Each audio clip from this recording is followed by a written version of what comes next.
I'm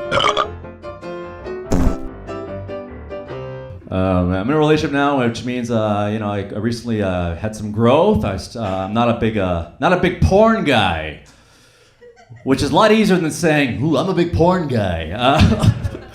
This is how you know you hit a rock bottom when it came to porn. I stopped watching porn because of this reason. Because after I was masturbating and I finished, and then I started reading the porn comments on the videos. That's not a good place in your life. When after you ejaculate, you start saying to yourself, now what do creeps think? You know? One guy wrote, "I don't know, man. Her moaning seems kind of fake." Yeah, bro, she's also not really a nurse. What do you want, authenticity? She's scared out of her mind. Leave her alone.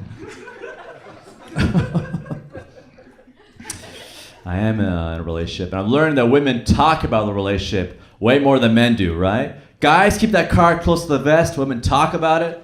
My girlfriend came up to me recently and was like, "Hey, I just told my mom you finally said I love you." I was like, wow, that reminds me I should tell my mom that I have a girlfriend.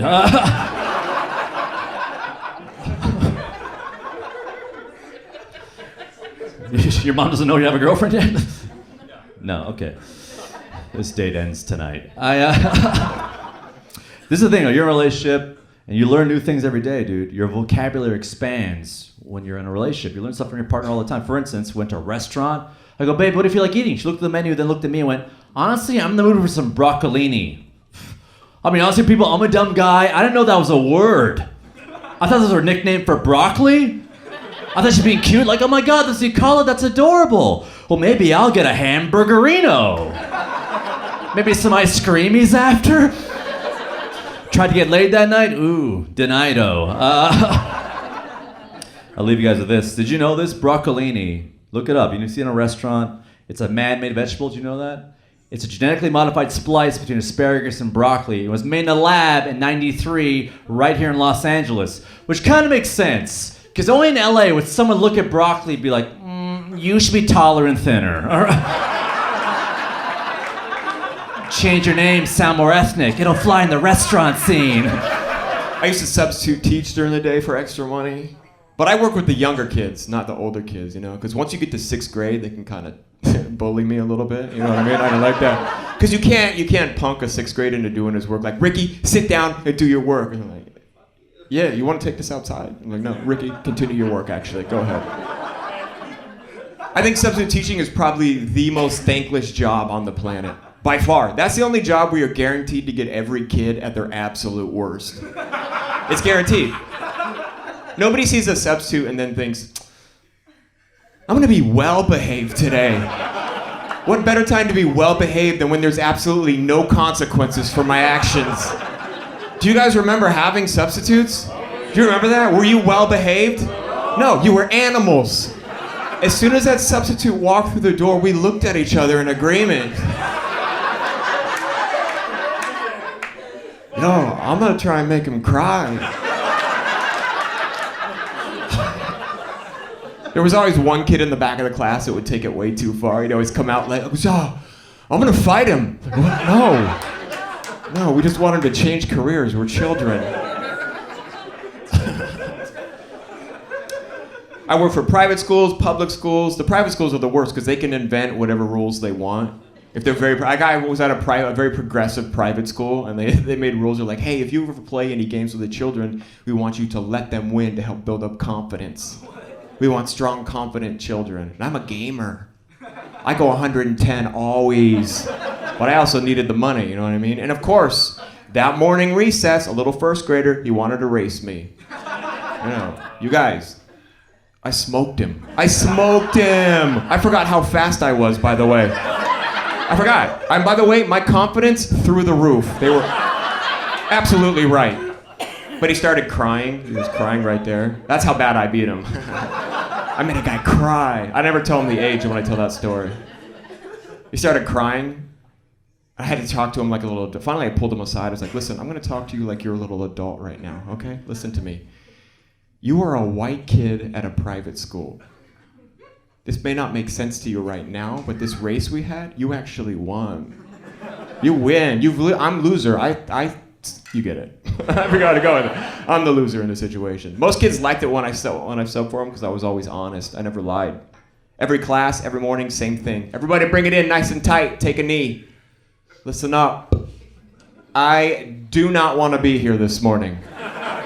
Let's get through this day as quickly as possible, all right? Everybody pay attention to the monitor. We're going to spend the next 6 hours watching old stand-up clips of mine on YouTube.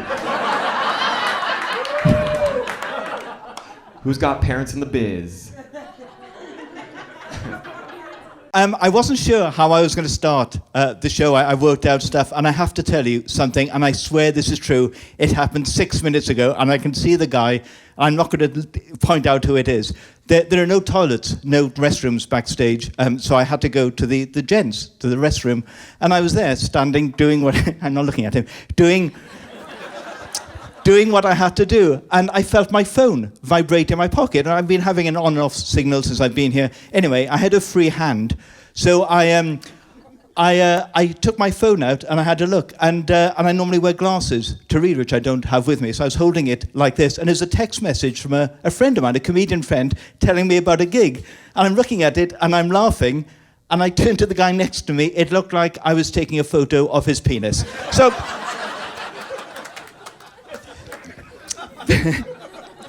Generally true, and it was him. So, and well done, miss. Good choice. Sorry,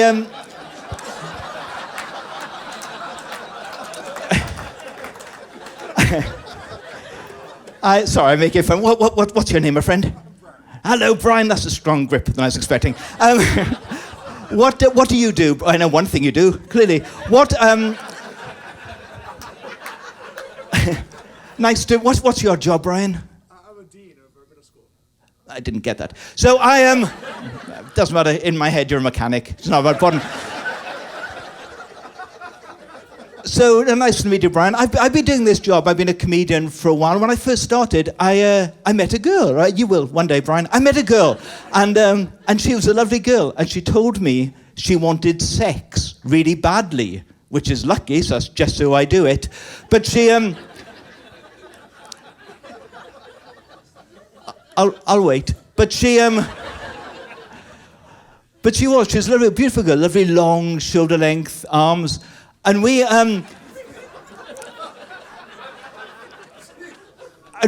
saw each other for a while, and we used to talk about fantasies and things. I thought, one day, she said to me, come on, you've never told me. What's your favourite fantasy? And I said, I'll be honest, I've always wanted to sleep with two women. And she said, well, have you? I said, well, you're the second, so yes.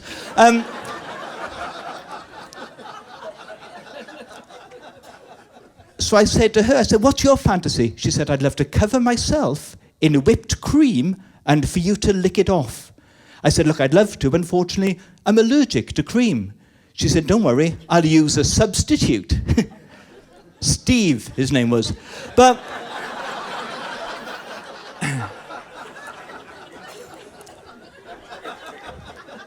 But is this are you married, by the way, Brian? Is it your partner next to you? No? No, do you not know her? Oh, this is awkward. Okay. No, it's just you have your hand on her knee. The thing is, there are a lot of couples. And who's a couple? You two a couple? You're not a couple? Oh, you're very friendly here. You're all... Are there any couples, guys? I don't know. One couple, brilliant. Well done, the only couple in the room. And the thing is, I'm jealous. What's your name, my friend? Chris. I'm jealous of couples, Chris, because I haven't found the one, which is quite sad for me, quite sad for my parents, devastating for my wife. But how long have you been married, Chris? Doesn't matter. To be fair, it was a difficult question, and I'd already asked you your name. So,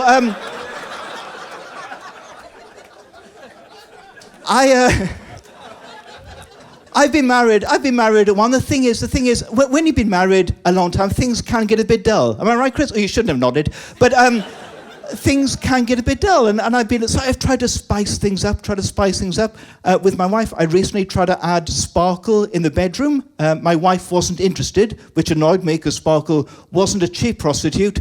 But I am still nice guy. But I am. My name's Benedara. Thank you very much. Good night. Oh man, does anyone take Uber or Lyft here tonight? Anybody take Uber or Lyft here? No. Okay. I didn't know the Laugh Factory had a mayor. No, none of us believe in apps.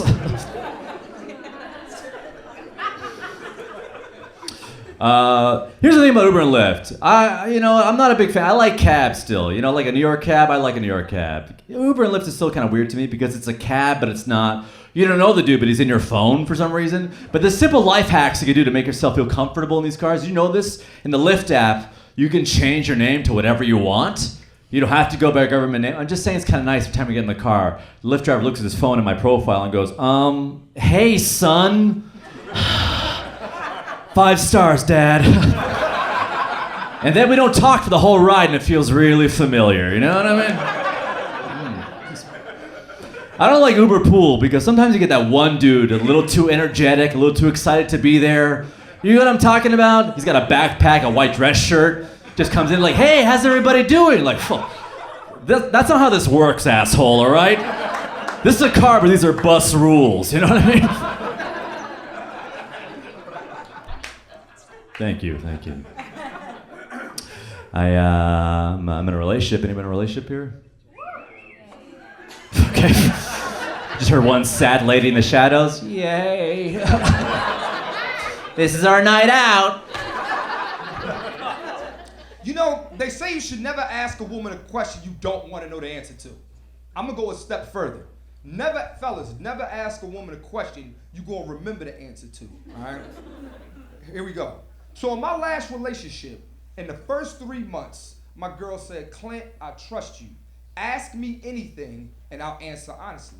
The question I asked her that I needed to know, and I don't need anybody here judging me, I said, what's the longest you've ever driven just to have sex?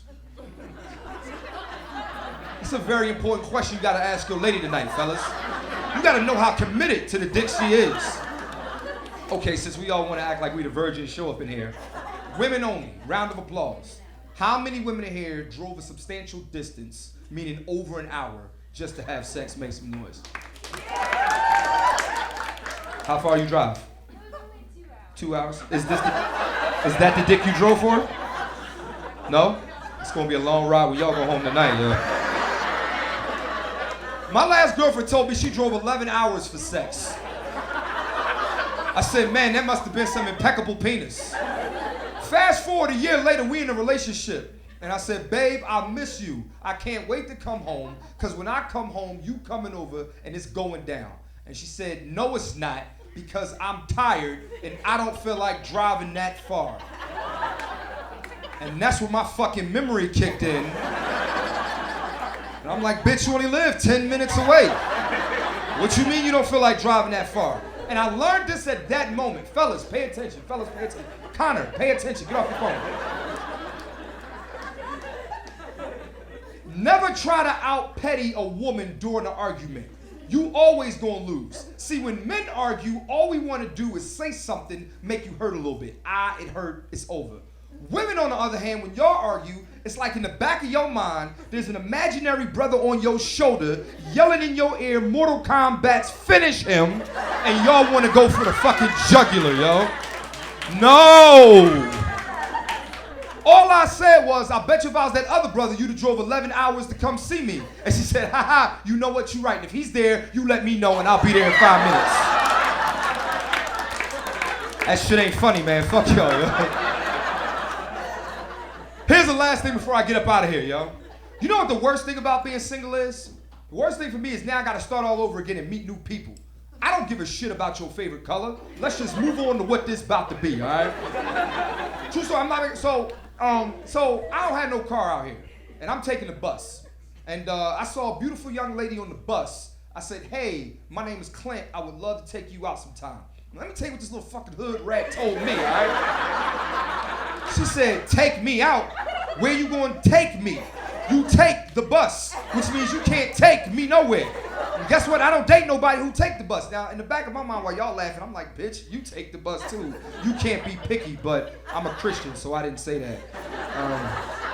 Then she said, you seem like a nice guy, but right now, at this point in my life, I don't need a man. I said, yes, you do. You need me for this dick. It's a bad idea, yo. Here's how I knew she was a hood rat. She looked at me, she's like, I need you for what, boo-boo? Dick.